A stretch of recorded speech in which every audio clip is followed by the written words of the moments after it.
Episodio 2. Jonas de Tinis, médico de la Universidad de Buenos Aires, medicina natural y homeopatía, psicoterapeuta y biohacker.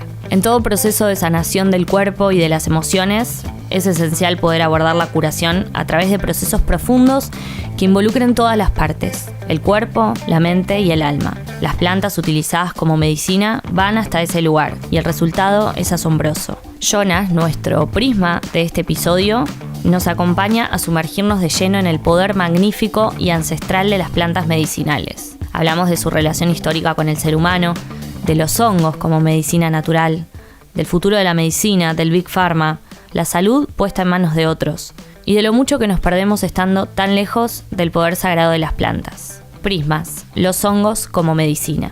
Jonas, bienvenido a Prismas. Muchas gracias por estar acá. Muchas gracias por invitarme.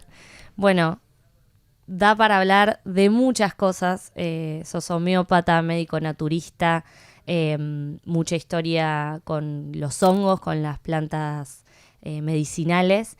Y ahí vamos a apuntar, porque creo que hoy se está hablando mucho de los hongos, o por lo menos mucho más que antes. Y uno siente que se están descubriendo cosas al respecto y en realidad yo creo que más bien la ciencia está confirmando aquello que sabemos ancestralmente, pero que hemos olvidado de alguna manera. En ese sentido, Jonas, ¿cuál crees que es la relación histórica del ser humano con las plantas medicinales? Bueno, nosotros coevolucionamos con las plantas. No nos podemos entender aisladamente con respecto al resto de la biosfera. La Tierra, como hay una hipótesis que se llama Gaia, que es el nombre que le puse a mi hija, sí. Es un organismo vivo. Y lo que está vivo, que se llama biosfera, es la superficie. Y el 97% de la biosfera es el reino vegetal y también los hongos. Con lo cual no nos podemos entender como aislados de eso. El ser humano siempre se entendió como aislado. En el paradigma anterior se veía al resto de las especies como puestas para nosotros, un paradigma antropomórfico, y ahora, en vez de pensar quizás en salvar al planeta, tenemos que entender cómo nos van a salvar a nosotros. ¿Vos creés que nos van a salvar a nosotros más que nosotros al planeta, aunque ya lo hayamos destruido? No sé si ya lo destruimos del todo, estamos en eso. Sí. Y creo que hay una inteligencia de la naturaleza, de la cual formamos parte. Nuestro inconsciente, nuestro organismo, que nuestro cerebro inconsciente, por ejemplo, maneja 40 millones de bits de información por segundo, sí. Y nuestro yo consciente, mi ego, por ejemplo, maneja 7 más menos 2 y se satura. O sea que la parte nuestra que es igual al resto de la biosfera, de las plantas, de los animales, etcétera, tiene una sabiduría organísmica, una sabiduría de la naturaleza con la cual podríamos reconectar a través del uso de las plantas o de los hongos, por ejemplo, y entender todo lo que tienen para contarnos.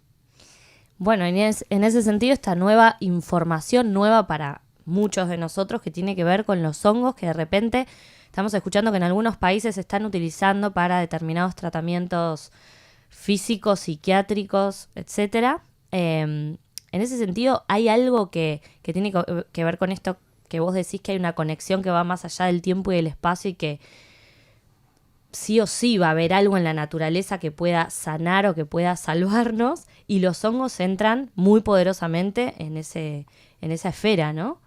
Sí, yo creo que tanto los hongos como las plantas, primero hay que entender de qué se trata esa inteligencia que hoy en día, viéndolos desde un lugar menos egoísta o ególatra del ser humano, como decía, podemos entender todo lo que tienen para enseñarnos. Por ejemplo, hoy se sabe ya que en la punta de las raíces de las plantas hay células muy muy parecidas a las neuronas, que las plantas se comunican entre sí a través de compuestos volátiles, por ejemplo, y a través de, y se nutren entre sí, son familias, las raíces, y que el entramado que ayuda en eso son los micelios de los hongos. El fruto que nosotros conocemos del hongo, el honguito de los pitufos, por ejemplo, sí, es un porcentaje ínfimo de lo que es el hongo. El hongo es el entramado neuronal de axones y dendritas, como si fuera el sistema nervioso central nuestro, de nuestro cerebro, pero de la tierra. Hoy, por ejemplo, se sabe que hay en las selvas y en los bosques árboles madre, le dicen, que son los que nutren y adoptan a árboles bebés, los voy a llamar así, cuando son chiquitos, y los nutren a través de compuestos químicos que necesitan para crecer. Por eso cuando al principio se pensaba que era solo intraespecie y después se dieron cuenta que se adoptan entre especies de árboles también. Cuando nosotros los humanos talamos esas madres, destruimos muchísimo del bosque de la selva porque son el corazón de la selva. Claro, hay muchos que dependen de esos árboles. Exactamente. Qué increíble, porque es un conocimiento tan básico y a la vez nuevo. Digo, no nos enseñan esto en la escuela y es muy importante, porque también dependemos en un gran porcentaje para vivir de los árboles y de los bosques, y sin embargo es como que no hay noción, ¿no? de la importancia que cada uno tiene. Cada árbol en sí mismo, cada especie. Tal cual, y como decía, el entramado a su vez son los hongos, que es una de las primeras especies en el planeta.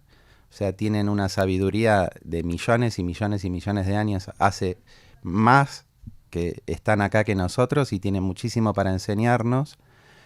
Y diría que tanto las plantas como los hongos, por ejemplo, el ayahuasca con el DMT, dimetiltriptamina, o el psilocibe, el hongo, que se piensa incluso que formó parte de nuestra evolución. Por eso digo que coevolucionamos. Por ejemplo, Dennis McKenna y Terence McKenna, antropólogos famosos, tienen una teoría que es The Stone Ape, que es como el mono drogado, que somos nosotros, homínidos, los primeros homínidos, tomando contacto con hongos ubicuos porque crecen en la materia fecal de los herbívoros, hoy en día podríamos decir del ganado también. Y es muy raro que el ser humano, que probaba absolutamente todas las plantas y hongos a ver si eran comestibles, una vez que probara el hongo, no lo siguiera consumiendo porque servía para hacer arte, rituales, mejoraba la agudeza visual para cazar o recolectar lo que quisiéramos conseguir, afrodisíaco, aumentaba las conexiones neuronales. Hoy en día, por ejemplo, se sabe que los hongos disminuyen la actividad del Default Mode Network, que es como ese fondo de pantalla que tenemos todo el tiempo activo. Rumiante. Exactamente, disminuye la rumiación, por eso está probando para trastornos de estrés postraumático, en los psicodélicos en Australia y en algunos estados de Estados Unidos, y se recomenzó, le dicen la tercera ola de los psicodélicos, a investigar hace unas décadas en las universidades más prestigiosas del mundo los efectos en el ser humano para como psicoterapia, como terapia espiritual, como reconexión, esta vez desde un punto de vista muy académico, con la fuente, el recuerdo de lo que verdaderamente somos. Llegó el momento de que la ciencia y lo académico se meta en esto, ¿no? Porque, bueno, debe haber sido necesario el paso por las instancias que hemos pasado como especie para llegar nuevamente a encontrarnos con esto frente a frente y decir, va por acá, o en gran parte, ¿no? Porque algo que decía Jonas de cómo actúa en todos los niveles, quizás una medicina natural, ancestral, sean los hongos o otro tipo de plantas, cómo va a la raíz, digo, con la propia sabiduría natural, que es la que compartimos como especie, hay como una coherencia en cómo actúa eso adentro nuestro, ¿no? No es que nos tapa un síntoma o que va derecho a un órgano o a una patología, sino que es como más integral, siento, ¿no? ¿Y qué se sabe, además de lo que nos contaste recién, de los hongos? Digo, ¿ya hay experimentos concretos? ¿Hay lugares donde se estén utilizando más formalmente para curar, para sanar? Sí, hay experimentos concretos. El primero y más famoso lo hizo el doctor Griffith en la Universidad Johns Hopkins. El primer experimento se hizo sobre, al estilo ceremonia, lo más copiado de nuestros antiguos, que Jung comenta cómo al perder los símbolos perdimos mucha riqueza cultural y espiritual, el hombre moderno. Y en esta universidad, con música, en un ambiente seguro, cuidado, los primeros voluntarios fueron pacientes con cáncer terminal, ligado a perder el miedo a la muerte precisamente. Los hongos nos pueden mostrar que la sustancia del universo es la conciencia y no la materia. Y eso es fundamental y único, es un regalo. No solo los hongos, ¿no? Las plantas sagradas o plantas maestras son nuestras maestras, también nos pueden mostrar eso. Y es fundamental para que podamos integrarnos al resto de los seres de este planeta y vivir en comunidad. Ujú. Y lo que vio, increíblemente, y lo que preguntaron a los voluntarios es que, primero, que se abrieron muchísimo con sus seres queridos, nos vuelven más amorosos, más empáticos, que es lo que necesitamos. Por eso, por ejemplo, en la segunda ola de surgimiento de los psicodélicos, como era totalmente contracultural y antisistema, Ronald Reagan, entonces gobernador de California, lo prohibió porque el lema del hipismo, creado por los psicodélicos, era haz la paz y no la guerra. Y eso en medio de la guerra de Vietnam era totalmente contracultural. Claro, no venía bien para nadie que estuviera en el poder manejando el mundo, No, básicamente. voy a decir algo muy triste, pero se piensa que actualmente la industria que más plata mueve en el mundo es la trata de niños. En segundo término, codo a codo luchándola, el Big Pharma y la industria armamentística, ¿no? Ujú. ¿Qué es el Big Pharma?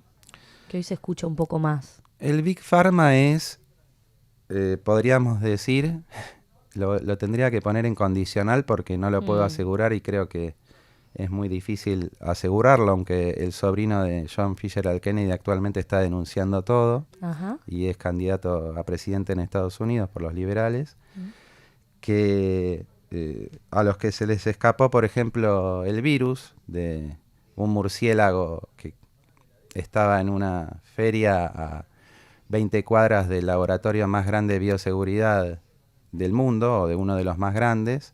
Están todos los mails de Fauci, el presidente del Centro de Enfermedades de Estados Unidos. Son accionistas de las mismas empresas que manejan los medios de comunicación masivos, la alimentación mundial, que se sabe que hay 9 empresas que manejan a todo el resto en cuanto a alimentación, y esa misma gente que está tratando de desaparecer las semillas naturales del planeta, porque se pueden patentar, a diferencia de las plantas que dio la naturaleza, que no se pueden patentar, está tratando de desconectarnos de esta inteligencia organísmica para poder manejarnos. Y el Big Pharma es una industria que propone que seamos engranajes de un sistema. Entonces, por ejemplo, yo tengo tos por una gripe, ¿no? Sí. En mi casa, nosotros cuando tenemos tos, vaporizamos con un vaporizador tecnológico, porque la tecnología no es un enemigo, No, al puede estar a contrario. favor. Ujú. Y ponemos hiedra, menta, eucalipto, que voy a juntar por mi barrio que vivo en Parque Leloir, Sí. y en el fondo tengo menta y hiedra, y vaporizamos eso y se nos va la tos. Por supuesto que hacemos reposo y lo que pida el organismo de acuerdo a lo que nos pide nuestra inteligencia organísmica. Que hay que conectarse también, ¿no? Ahí. Hay que poder escucharlo, el corazón habla en susurros y la cabeza y el ego hablan a los gritos, sobre todo con el celular actualmente, ¿no? Que nos está taladrando todo el día, notificando y notificando. Entonces, por ejemplo, no quiero hacer marcas, pero no sé, un Cura Plus, muy parecido es como estructura química a la cocaína, te cierra los vasos sanguíneos para que no sientas congestión, te activa y te saca el cansancio para que puedas volver a funcionar como un engranaje del sistema rápidamente. Y el Big Pharma lo que busca es vender este tipo de medicamentos. Por ejemplo, las drogas más vendidas en el mundo en este momento son las estatinas. Y eso es porque fueron armando un operativo mediático. Este fue la principal estafa del siglo XX, ¿no? El colesterol, el tema del colesterol. Mientras Otro tema. el azúcar nos estaba matando, culpaban al colesterol, que siempre Ansel Keys ya sabía, cuando hizo sus experimentos en 22 países, que el colesterol de la dieta no aumenta el colesterol de la sangre. Tomó unos estudios que se habían hecho, creo que en Rusia, sobre conejos, que no se parecen a nosotros porque son herbívoros, y y vio que le subía el colesterol, culpó, él era epidemiólogo, no era médico, y tomó sobre 22 países a ver qué hacía el colesterol con respecto al riesgo cardiovascular global, y lo que encontró fue totalmente contradictorio entre sí, así que eliminó la mayoría de los países y dejó 7 para poder vender estatinas con ayuda de un gobernador que se llamaba McGovern. Está todo documentado, se puede ver en YouTube todo esto. El gobernador diciendo, no tenemos tiempo para esperar resultados científicos, hay que actuar ya. Porque Eisenhower había tenido un infarto, el presidente que estaba en la Segunda Guerra Mundial de Estados Unidos, y querían usar eso para poder el Big Pharma vender estatinas. Hoy es la familia de drogas más vendida en el mundo, fueron bajando el valor de colesterol normal para poder vender más. La idea no es curar en ese tipo de paradigma médico. La idea es eternizarte en un medicamento para que lo tomes toda la vida y seas cliente para siempre. Dependiente total. De hecho, lo que pasó fue que Bayern compra a Monsanto, que era el dueño de la alimentación mundial, porque van un paso para atrás en el eslabón de la cadena productiva.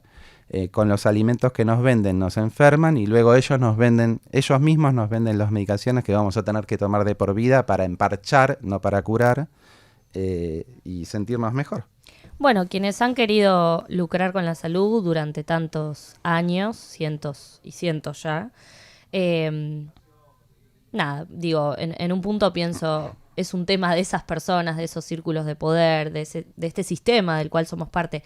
Ahora, ¿qué podemos hacer nosotros como individuos, como colectivos, como comunidades, que deberíamos empezar a actuar un poco más así, ¿no? Como teniendo conciencia no solo a largo plazo en cuanto a nuestra relación con el planeta y con nosotros mismos, sino en el día a día. Digo, hay cosas que se pueden cambiar, ¿no? Como costumbres, hábitos, que quizás tienen que ver con empezar de a poco a reemplazar estos medicamentos alopáticos o tradicionales por otros naturales, no para ponernos en guerra con el sistema, porque de nada sirve y es un gasto de energía, y además habrá muchas personas también que bancan, y está bien, pero para yo los sanar receto de otra cuando manera. Es necesario. Los medicamentos alopáticos, yo soy médico de la UBA. Lo primero, tengo esta forma de trabajar que la copié de Andrew Huberman, hoy muy conocido, un neurocientífico profesor de Stanford. Él dice, primero, intervenciones, no medicamentosas, ni naturales, ni medicamentos naturales, ni de otro tipo. Intervenciones, conocimiento, educación, dormir bien, comer bien, etcétera. Claro. Si con eso no alcanza para los síntomas que tenés, bueno, ahí pasás a un medicamento natural. Hay un montón de hacks, les decimos hoy en día, que en realidad intentan ponernos en sintonía con lo que somos genéticamente. Somos seres humanos paleolíticos genéticamente hablando, 99,99% iguales que en el paleolítico, en un ambiente posmoderno que no se parece en nada. Eso es principalmente lo que nos enferma. Tenemos hoy en día enfermedades de civilización, se llaman, crónico-degenerativas. Entonces, recordar quiénes somos verdaderamente, nuestra impronta genética, quiénes somos adentro de ese planeta. Como individuos lo que tenemos que hacer es recuperar adueñarnos de nuestro cuerpo y de nuestro organismo, adueñarnos de nuestra salud, porque la tercerizamos, la pusimos en manos de otros. Mientras estamos alienados trabajando, otros supuestamente nos cuidan. Curar y cuidar son etimológicamente la misma raíz. El tema es que, ¿quién nos va a cuidar mejor que nosotros? O sea, lo que tenemos que hacer es aprender. Yo a veces peco de educador en mis consultas de medicina, y algunos pacientes, sobre todo los mayores que están acostumbrados a poner mucha autoridad en el médico y tener una relación paternalista, me dicen, bueno, no me expliques, vos decime qué hago, me decís que me ponga a hacer la vertical y me pongo. No, yo quiero que vos aprendas, entiendas por qué estás haciendo estos cambios, porque bajo el mismo razonamiento, el mismo paradigma vas a entender un montón de cosas. No es solo que hagas lo que yo te digo para esta entidad, para esta enfermedad o para este síntoma. La idea es que te readueñes de tu salud. Esa es lo primero. Después, como colectivo, que nos readueñemos de nuestro lugar humilde en el todo, en la totalidad de la vida del planeta. Entonces que empecemos a aprender lo que tienen para enseñarnos, probablemente químicamente. Quizás no nos van a hablar, salvo en una experiencia o en una ceremonia, las plantas y los hongos para decirnos, pero hoy en día tenemos este lenguaje químico o físico-químico con el cual podemos entender un montón lo que tienen para decirnos. Y ver la forma de congeniar esta sabiduría, recuperarla y esta intuición con nosotros mismos, con los demás, sin perder también lo que hoy ya tenemos y de lo que somos parte. Digo, porque si no nos vamos a los extremos. Bueno, entonces no tengo que trabajar más, así me dedico a conectarme con mi intuición, me corro del sistema. No, por algo estamos donde estamos. Por ahí ese es el desafío más grande, ¿no? Cómo articular la vida que hoy tenemos, con los ritmos que hoy tenemos, con toda esta otra opción de vida, de estar mejor y esta sabiduría. Bueno, a ver cómo la vamos empatando. Quizás sea el gran desafío de esta era, ¿no? O de nuestra especie en esta era, cómo reconectar con lo verdaderamente importante, con nuestra esencia, con quiénes somos, dentro de un marco que, bueno, ya estamos jugados, digo, ya construimos todo esto, somos parte de esto. Quizás la respuesta o lo correcto, muy entre comillas, no es volver para atrás, sino mirar hacia adelante y, bueno, de ahora en más, ¿qué hacemos? El mundo está con crisis de todo tipo. El ser humano también, los animales también, la biosfera en general. Bueno, ¿cómo hacemos? Y mi pregunta en relación a esto es, quizás no haya una respuesta, pero para charlarlo con vos, ¿nos estamos modificando genéticamente para ser más aptos a esta forma de vida y estamos perdiendo nuestra ancestralidad? ¿O nosotros seguimos siendo, como vos decís, personas muy similares a las del Paleolítico y eso va a seguir siendo así? ¿Se entiende? Sí, se entiende perfectamente. Mira, genéticamente, salvo cuando hay mutaciones acuarianas genéticas, que son saltos evolutivos medio impredecibles, como pasó, por ejemplo, con los lácteos y los pueblos nórdicos, que tuvieron un salto y de repente perdieron la intolerancia a la lactosa que existe en todo el resto de las razas. Ajá. Pero se lleva entre 500 y 1000 generaciones adaptarnos a cualquier sustancia nueva que incorporamos al organismo. Entonces, bueno, yo preferiría reconectarnos, entender cuáles son nuestros aliados, nuestros seres aliados en el planeta y cuáles no. Por ejemplo, podríamos decir que las plantas que nombré recién pueden ser nuestros aliados, como la menta. Bueno, hay un montón de familias de plantas que nombraría porque son grandes aliadas. Después, por ejemplo, hay otros que parecen serlo, pero hay que ver hasta dónde lo son. Por ejemplo, el trigo. El trigo literalmente nos domesticó. Nosotros domesticamos al trigo, el trigo nos domesticó a nosotros. Nosotros éramos paleolíticos, éramos nómades, venimos diseñados para caminar 8 kilómetros por día. Cuando logramos domesticar, entre comillas, al trigo, el trigo nos domestica porque domus significa literalmente casa. O sea, ahí nos empezamos a quedar en asentamientos que fueron los primeros pueblos. Después fueron las primeras ciudades y las primeras civilizaciones y así empezó nuestra historia, quedando atrás la prehistoria. Hubo un sufrimiento en salud importante en ese pasaje. El tema es cuando, volviendo a la industria de la alimentación, a los cárteles de la industria de la alimentación y a los cárteles del Big Pharma, en los años 60... un tal doctor Burlak, al que le dieron el Premio Nobel de la Paz porque iba a paliar el hambre mundial, así como se lo dieron a Obama mientras estaba en ocupación permanente de Irak, logró, a través de un experimento sobre literalmente decenas de miles de especies, cepas genéticas de trigo de aquel entonces, exponiéndolo a venenos industriales, rayos X, rayos gamma. No existía la ingeniería genética, ¿vale? Si me entendés. Sí, en ese momento, en los 60. Logró que una de todas esas especies resistiera. Y a esa especie la llamaron trigo, para engañarnos, y le dieron el Premio Nobel de la Paz al doctor Burlak.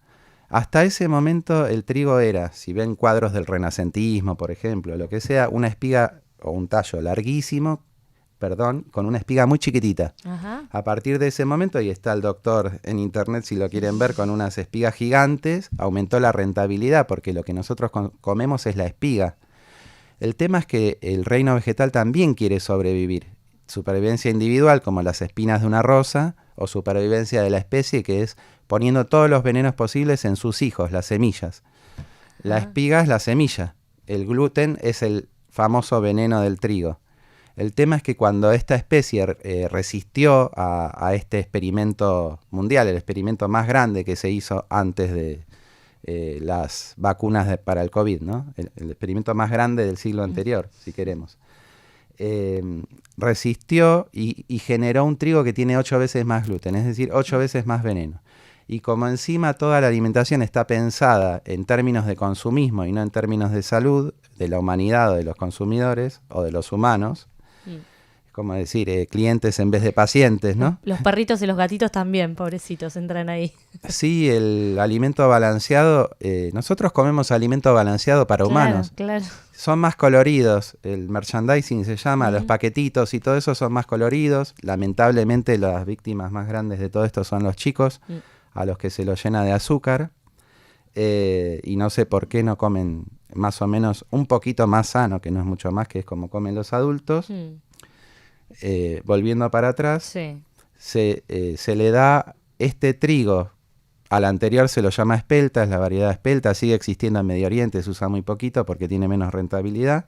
Se le da a los humanos sin comentarles nada.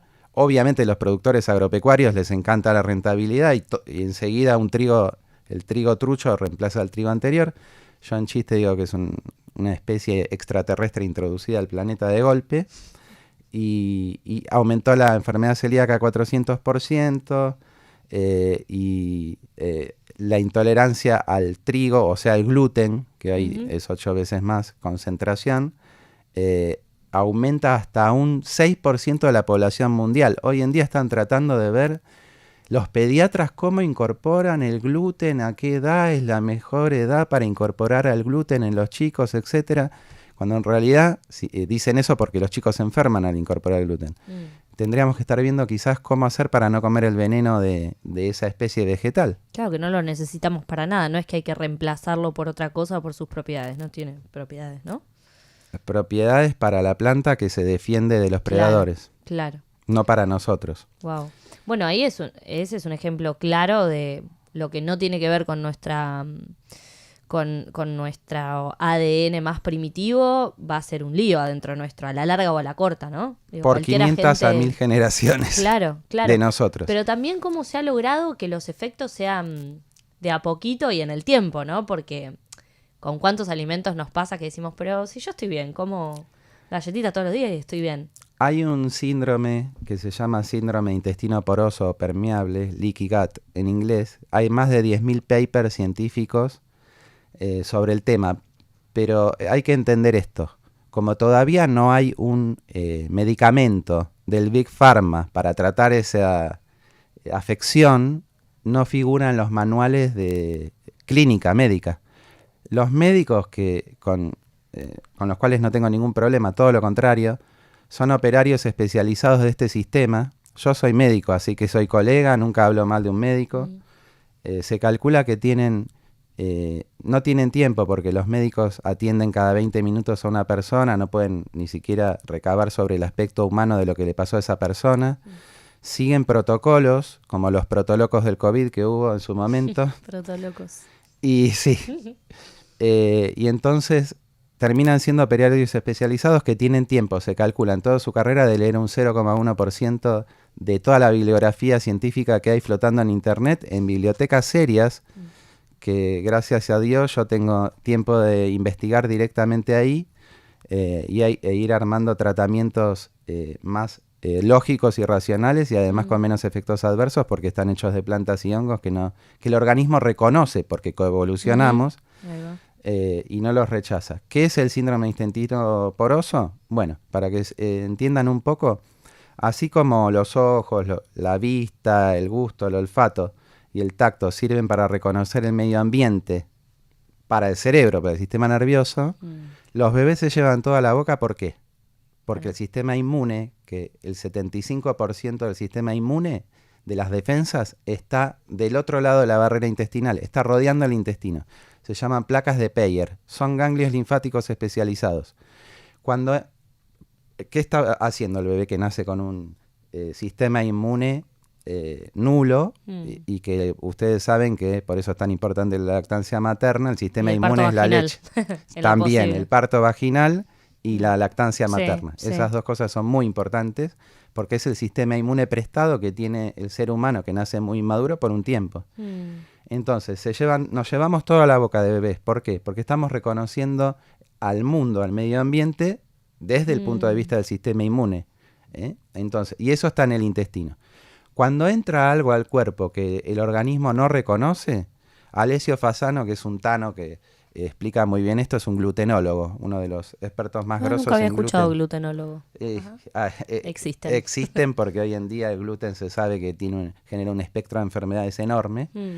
El sistema inmune está como en una guerra esperando para atacar todo lo que no reconozca.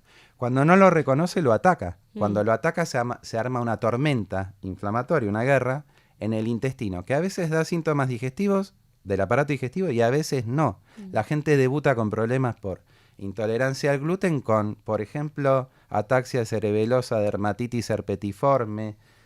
Antes, el chico que entraba al consultorio del pediatra, que no crecía y que tenía la panza hinchada, de parásitos. lejos... No, de lejos el pediatra lo reconocía como celíaco. Hoy en día una persona de 50 años puede debutar con celiaquía o intolerancia al gluten porque es un trigo nuevo, entonces cambió completamente la epidemiología del tema. ¿Por qué?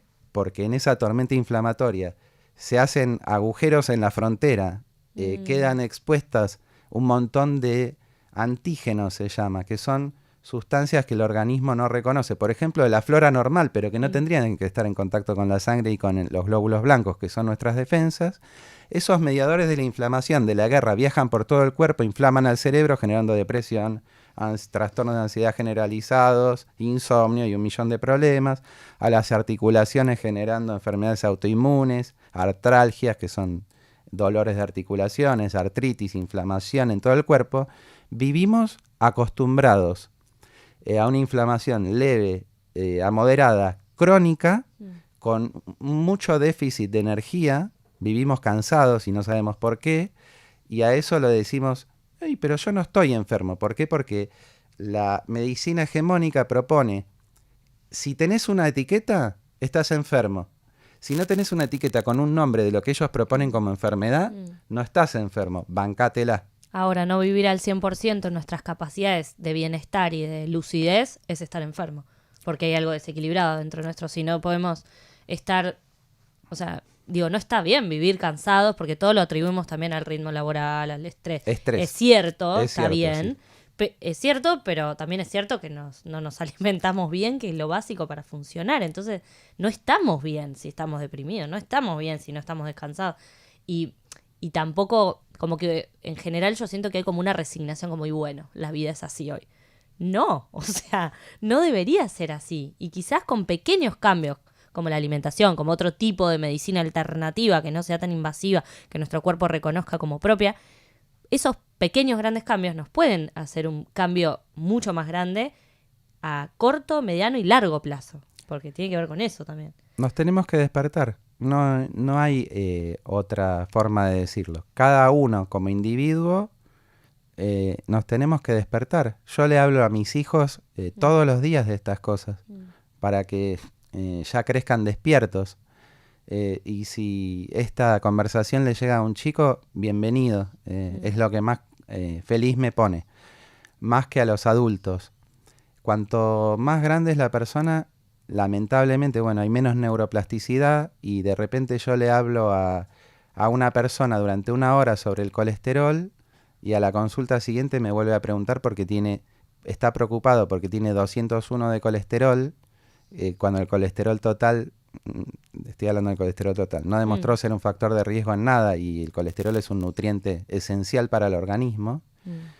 Y de repente le estuve hablando del gluten durante toda esa hora. Siguió comiendo gluten, que está en todas las comidas, y no saben ya ni por qué se siente mal, porque el gluten está en el yogur, está en el queso, está en el jamón, lo meten en todo para rebajar costos. La persona come gluten todo el tiempo. ¿Cómo sabe que se sintió mal por comer tal cosa si está todo el tiempo comiendo veneno? no y todo el tiene tiempo manera de en ese diferenciar. estado de estar al 50%, que sentimos que es lo normal. Con un brain Entonces, fog.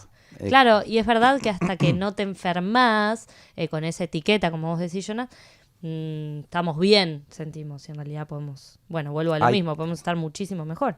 claro, ahí estamos bien, no te quejes, seguís Mm, siendo un engranaje del claro. sistema y esa persona es la que históricamente va a ver al médico naturista, porque en Occidente, la medicina tradicional de Occidente es la medicina hegemónica de la que estamos hablando, y las personas que no tienen una etiqueta muchas veces vienen a mí, que soy médico homeópata, o al resto de mis colegas, Mm, médico homeópata, naturista, que los vamos a escuchar de otra manera, o porque les pasaron cosas muy estresantes dentro de este sistema que no da cuenta no permite que la persona pueda retirarse y mm, escucharse, o lo que sea.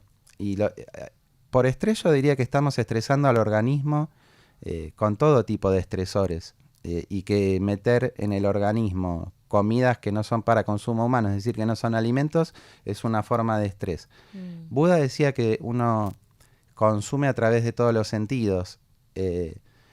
Sí, la alimentación es crucial, dormir bien es crucial, pero también cuando estamos viendo mm. violencia o eh, todo lo que genera rating, digamos, Sí, también estamos consumiendo todo eso. que a nuestro cerebro por algún motivo también le atrae. Digo, tenemos todas las posibilidades. Si querés te explico el motivo. Mm, El motivo tiene que ver con esto.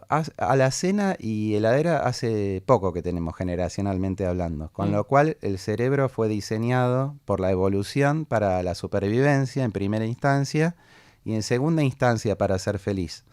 Claro. Entonces, ¿qué hace o qué área va a tener más hiperactiva el cerebro de alguien que quiere sobrevivir? Se llama amígdala cerebral. Mm, Es el área que mide amenazas para la vida propia y de la familia, del linaje, mm, de la supervivencia de la especie. Entonces esa persona se levanta y mira el noticiero o todas las amenazas que pueden surgir. mm, Hoy en día ese sistema, como nosotros podemos simbolizar e imaginar, cosas que no pueden hacer los animales, mm. se dispara permanentemente, porque yo siempre doy un ejemplo antiguo para no hablar del momento actual, pero no sé, el efecto tequila. Un argentino se levantaba y veía la noticia del efecto tequila, podía imaginar durante media hora qué problemas iban a surgir para esa persona y su familia, y entrar en estado de distrés sin siquiera tener un tigre dientes de sable como en la antigüedad que te está por Mm, comer, ¿no? Ese estado llevado crónicamente al extremo durante mucho tiempo hace que terminemos en esta media máquina que acabas de mencionar, mm, deprimidos, ansiosos, insomnes, etcétera, etcétera. mm, Entonces, sí, tenemos que cuidarnos en todo sentido. Cuando digo tomar las riendas de nuestra salud y de nuestro organismo nuevamente, es qué vamos a consumir, qué vamos a incorporar, diríamos mm, taurinamente, ¿no? ¿Qué vamos a incorporar a través de todos los sentidos? ¿Y qué vamos a transmitir a nuestros hijos? Así que es algo de mucho cuidado y con lo que tampoco podemos tercerizar, ¿no? No mm. podemos decirle a otros qué nos van a dar. Entonces hay otras áreas, por ejemplo, que se activan como en la meditación o Sí. cuando uno toma psicodélicos, que no son este default mode network, que tienen que ver con la rumiación y con la eh, preocupación de ver cuáles son las amenazas, Mm, que tienen más que ver con poder estar atentos al momento presente, conectados con nuestro entorno, conectados con nuestras relaciones, con nuestros vínculos, y poder volver a lo que somos. Digo volver, pero como retomo lo que dijiste antes, mm, no volveríamos nunca para atrás. Lo que hay que hacer es integrar lo nuevo a lo antiguo, mm. que perdimos. Evolucionar es integrar para trascender. Claro, no ir No es, dejando, pateando para atrás. no es amputar partes, Claro. es integrar lo que ya somos, lo que fuimos y lo que somos para trascender a un nuevo estado. Mm, Entonces, ese es el próximo estadio de conciencia de la humanidad, me parece. Porque si no vamos a seguir generando tecnología, pero mm, con mal uso, ¿no es ujú. cierto? Bueno, lo importante y para cerrar, Sí, de hacer algo por ese nuevo estadio, estar activos en eso y no subestimar ni lo que vemos, ni lo que comemos, ni lo que incorporamos, como decís, sino darle el lugar que tiene a todo eso y elegir y poder elegir con la mayor conciencia posible de qué forma nutrirnos, de qué forma avanzar en esta era que nos toca. Y ojalá haya un despertar colectivo y que no falte tanto para eso. Para eso estamos acá. Sí, exactamente. Bueno, Jonas, muchísimas gracias. Ojalá nos podamos volver a encontrar pronto para seguir hablando horas. Y bueno, muchísimas gracias por tu aporte. Y A vos por invitarme. por favor, gracias.